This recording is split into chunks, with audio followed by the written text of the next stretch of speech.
اور ہماری یہ خواہش ہے کہ ہمارے بزرگ فرمایا کرتے تھے کوشش کرو نہ کوئی تھک جائے اور خدا نہ کرے نہ کوئی اک جائے. فرماتے تھے تھکے بندے پہ اثر کوئی نہیں ہوتا اور اگر کوئی اک جائے تو اسے ثواب کوئی نہیں ہوتا. تو دونوں کاموں سے ہی بچنے کی کوشش کی جائے. اس لیے یہ اتنا خوبصورت ٹھنڈا اور خوبصورت ماحول ہے. کچھ باتیں آپ کی خدمت میں عرض کرنی ہے.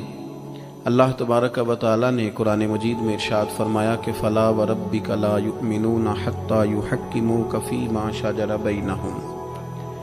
اے محبوب علیہ السلام آپ کے رب کی قسم، اے محبوب مجھے آپ کے رب کی قسم، یہ اتنی دیر تک مومن نہیں ہو سکتے جتنی دیر تک اپنے ہر معاملے میں آپ کا فیصلہ تسلیم نہیں کر لیتے، آپ کی رضا کو حاصل نہیں کر لیتے، آپ کے ہر قول کو اپنے لیے قول فیصل نہیں جان لیتے، اتنی دیر تک یہ مومن ہو سکتے نہیں. ہم یہ کرتے ہیں کہ چند چیزوں میں تو دین پر عمل کرتے ہیں. دین کل سمجھنا اور کل دین پر عمل کرنا اور دین کی ساری جہتوں کا خیال رکھنا، عبادات کا بھی، معاملات کا بھی، اخلاقیات کا بھی، ہر چیز پر توجہ رکھنا، کل دین کو سمجھنا، یہ مسلمان کے ایمان کا تقاضا ہے. ہمارا سارا کچھ نبی پاک صلی اللہ تعالی علیہ وسلم کے ساتھ وابستہ ہے. اگر ہم اپنے دین سے، ایمان سے، اپنے معاملات سے نبی پاک علیہ السلام کے نام مبارک کو معاذ اللہ نکال دیں تو ہمارے پاس کچھ بھی نہیں بچتا. یہ دنیا ساری خالی ہو جائے، اندھیر نگری ہو جائے. سرور کائنات صلی اللہ تعالی علیہ وسلم کے نام نامی اسم گرامی کی برکت سے ہی ستاروں میں روشنی ہے، پھولوں میں خوشبو ہے اور کائنات کے سارے رنگ حضور ہی کا صدقہ ہیں. اب ظاہر ہے بندہ مومن جب یہ سمجھ گیا ہے کہ سارا کچھ حضور کی ذات ہے اور سارا کچھ نبی کریم علیہ السلام کی ذات سے وابستہ ہے تو اب اسے پتہ ہونا چاہیے نا کہ حضور راضی کیسے ہوتے ہیں. اسے خبر ہونی چاہیے کہ نبی پاک علیہ السلام کی رضا کس بات میں. سب سے پہلے یہ سمجھ لیں کہ حضور نے فرمایا نماز میری آنکھوں کی ٹھنڈک ہے.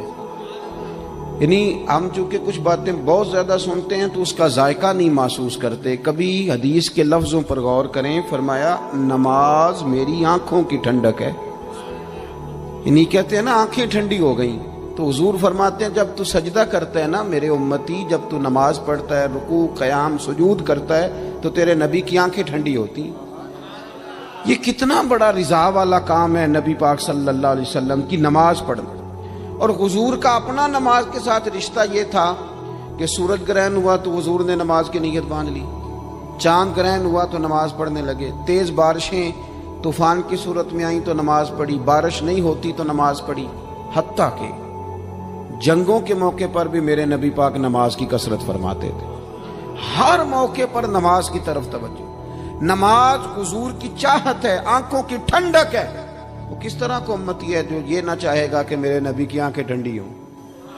آپ نماز پڑھیں، نماز میں آپ توجہ کریں. دوسرا، رسول پاک صلی اللہ تعالی علیہ وسلم راضی ہوتے ہیں جب کوئی دین پہ چلتا ہے، جب کوئی دین پہ عمل کرتا ہے. میں نے چونکہ کچھ باتیں عرض کرنی ہیں، یہ میرا عنوان ہے، تو میں کچھ چیزیں ایسی ہیں جن کا پتہ ہے بس اشارہ کر کے گزرنا ہے. حضرت امیر حمزہ رضی اللہ تعالیٰ عنہ کو جب پتہ چلا کہ ابو جہل نے معاذ اللہ حضور کے سر اقدس پر ڈنڈا مارا ہے، تکلیف دی ہے، تو جناب امیر حمزہ نے بھی جا کے ابو جہل کے سر پہ ڈنڈا مارا، سر پھوڑ دیا. آ کے حضور کی بارگاہ میں عرض کرنے لگے کہ اے محبوب علیہ الصلوۃ والسلام میرے پیارے بھتیجے راضی ہو جائیں، میں نے بدلہ لے لیا ہے، ابو جہل کا سر میں نے زیادہ پھوڑ دیا ہے. تو حضور نے فرمایا چچا میں ابو جہل کا سر پھوڑنے سے تو خوش نہیں نہ ہوتا. تو اے محبوب آپ کیسے خوش ہوتے ہیں؟ فرمایا آپ میرے دین کا کلمہ پڑھ جائیں، مسلمان ہو جائیں، میں خوش ہو جاؤں گا. تو ہم چیزوں کو سمجھتے نہیں. دین پر جب کوئی بندہ آتا ہے، دین پہ عمل کرتا ہے، ہماری تو تڑپ ہونی چاہیے نا. لیکن نا حضور کی خواہش ہے لوگ مومن ہو جائیں. وحشی حضرت امیر حمزہ کا قاتل آ کے عرض کرتا ہے حضور اگر میں کلمہ پڑھ لوں تو معافی ہے. فرمایا آ صحیح، دین قبول کر، تیرے لیے بھی معافی ہے.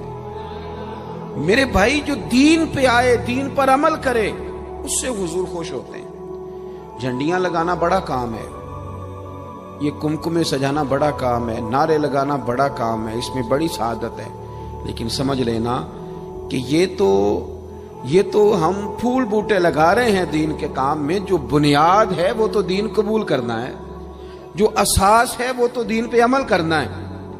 اب آپ تیسری بات سنیں، حضور کس بات سے راضی ہوتے ہیں؟ توجہ ہے آپ کی میری بات پر؟ ہمارے ہاں نا جب کسی کا والد فوت ہو جاتا ہے نا، جو بچہ یتیم ہو جاتا ہے، تھوڑے دنوں تک لوگوں کی ہمدردیاں اس کے ساتھ رہتی ہیں، پتر میں تیرے ساتھ ہوں، فکر نہ کرنا، روز آتے ہیں، چوتھے دن آتے ہیں، میں جناب خادم ہوا، فکر نہ کرنا پتر میں حاضر ہوں۔ پھر جب 15-20 دن گزرتے ہیں تو پھر کہتے ہیں نہیں بڑا کچھ چھوڑ کے گیا ان کا ابا۔ ایسے تھوڑی بات ہے، اس نے کمائی کی سنبھالے ہوئے پیسے ان لوگوں نے۔ پھر تھوڑے سے 6 ماہ گزر جاتے ہیں تو پھر کمزوریاں نظر آتی ہیں یتیموں میں، پھر لوگ کہتے ہیں نہیں جی یہ نکمے بڑے ہیں، انہیں کام کرنا چاہیے، ہاتھ پھیلاتے ہیں، عادت پڑ گئی ہے۔ میں نے دیکھا ہے آہستہ آہستہ سخت ہو گئے۔ میں نے یتیموں کی یہ کیفیت دیکھی ہے کہ وہ اتنے زیادہ پریشان ہو جاتے ہیں، اتنی آزمائش میں آ جاتے ہیں کہ وہ باقی سارے لوگوں سے نفرت کرنے لگتے ہیں۔ کہاں گئے وہ کل جو کل والے دن آ کے کہہ رہے تھے مجھے بتاؤ میں روٹی پکاتا ہوں، 10ویں میں مجھے یاد کرنا بھول گیا انہیں سارا کچھ۔ وہ جس نگاہ سے اپنے بچے کو دیکھتے ہیں اس نگاہ سے دیکھتے ہی نہیں۔ سخت گیر ہو جاتے ہیں وہ لوگ جب ان کے سروں سے سایہ اٹھتا ہے اور ان کے اپنے ان کے قریب نہیں جاتے۔ آؤ نا، یہ نبی پاک کو راضی کرنے والا کام ہے۔ میرے رسول پاک نے فرمایا میں اور یتیم کی پرورش کرنے والا۔ اگر کبھی آپ ان جملوں پہ غور کر لیں تو مزہ آ جائے۔ حضور نے فرمایا میں اور یتیم کی پرورش کرنے والا، کفالت کرنے والا اس طرح جوڑ کے جنت میں جائیں گے جس طرح میری 2 انگلیاں جڑی ہوئی ہیں۔ اتنا زیادہ حضور راضی ہیں، اتنا قرب ملے گا، 2 انگلیوں کی طرح جوڑ کے حضور کے ساتھ جنت میں جائے گا۔ وہ اپنے پرائے کا غم کھانے والا، مرادیں غریبوں کی بر لانے والا، مصیبت میں غیروں کے کام آنے والا۔ میرے عزیز نبی پاک صلی اللہ تعالی علیہ وسلم نے کہا تم نہ اشک شوئی کرو۔ چوتھا کام کیا ہے حضور کو راضی کرنے والا؟ سبق بھولتا نہیں جا رہا آپ کو۔ پہلا کیا بتایا ہے؟ اللہ تو ہم خوش رکھے 4-5 بندیاں نو یاد ہے ماشاءاللہ۔ نماز پہلا کام، دوسرا جی دین پہ عمل کرنا، تیسرا جی یتیم کے ساتھ، او ماشاءاللہ جی اتنی اچھی کلاس مل گئی ہے آپ کو تو سبق یاد ہو رہا ہے۔ اب چوتھی بات سنیں،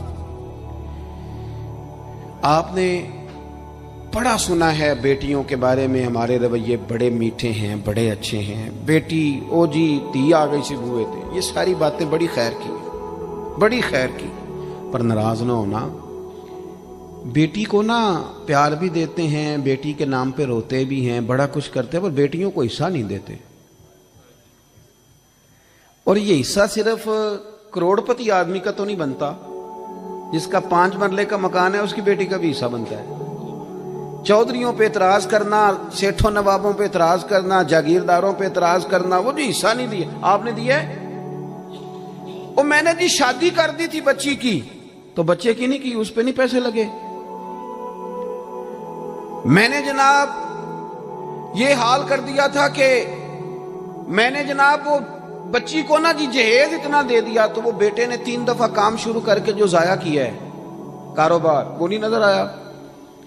اور پھر اگر خدا نہ خواستہ باپ چلا جائے اور بھائی کے ذمے لگ جائیں، تو میں نے دیکھا ہے کہ بھائی اتنا کام نہیں کرتے جتنی کہانیاں سناتے ہیں۔ تیرا فلاں بھی میں نے کیا، فلاں بھی میں نے کیا، بھئی تیری بہن تھی تو نہیں کرنا تھا۔ اور یارو بیٹی کا پیار، حضور اس سے راضی ہوتے ہیں، حضور راضی ہوتے ہیں۔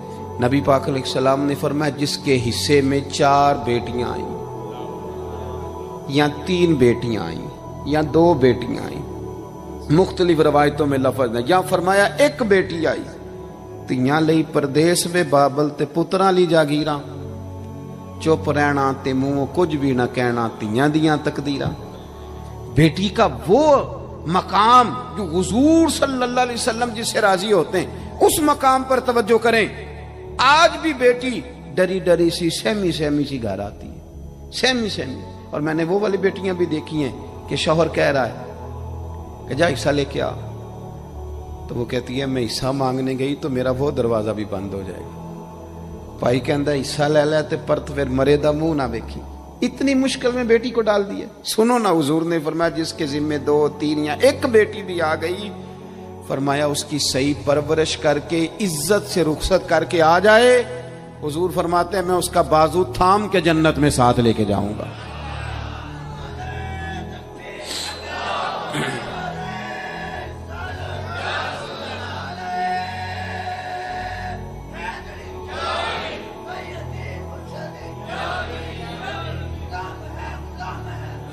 میرے عزیز، آپ یہ وہ کام ہے جو ہمیں حضور کے قریب لے جائیں گے، یہ وہ کام ہے جو ہمیں نبی پاک کے پاس لے جائیں گے، حضور کی بارگاہ تک لے جائیں گے. پھر جو حضور سے پیار کرے،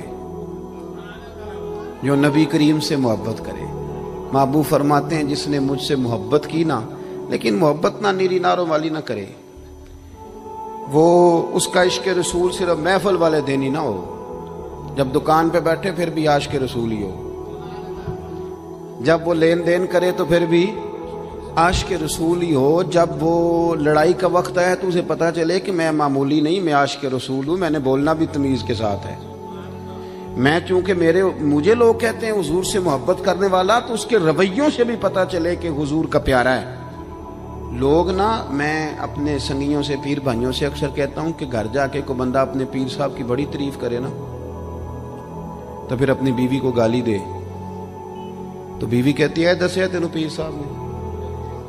تو جب آپ کے گھر والے یہ شکوہ کر رہے ہیں تو باہر والے نہیں کریں گے.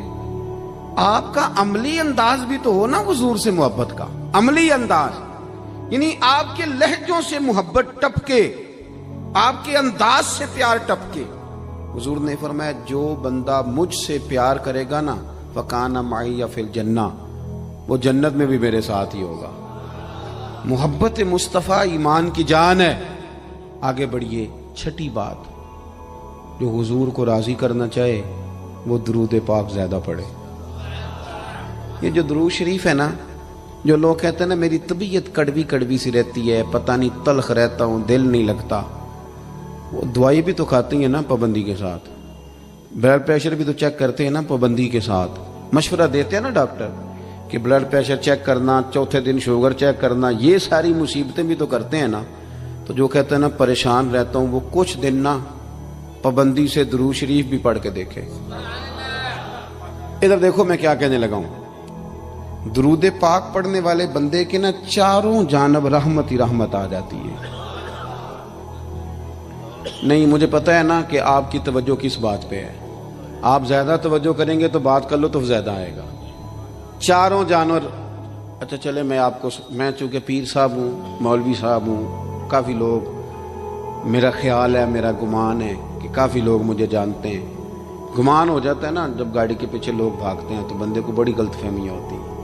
حالانکہ ڈرنا ہی زیادہ بہتر ہے، ڈرنا ہی زیادہ بہتر ہے. اللہ تبارک و تعالیٰ اپنی خفیہ تدبیر میں جب فیصلہ کرے تو رحمت والا فیصلہ کرے، اور اللہ ہماری پردہ پوشی کرے.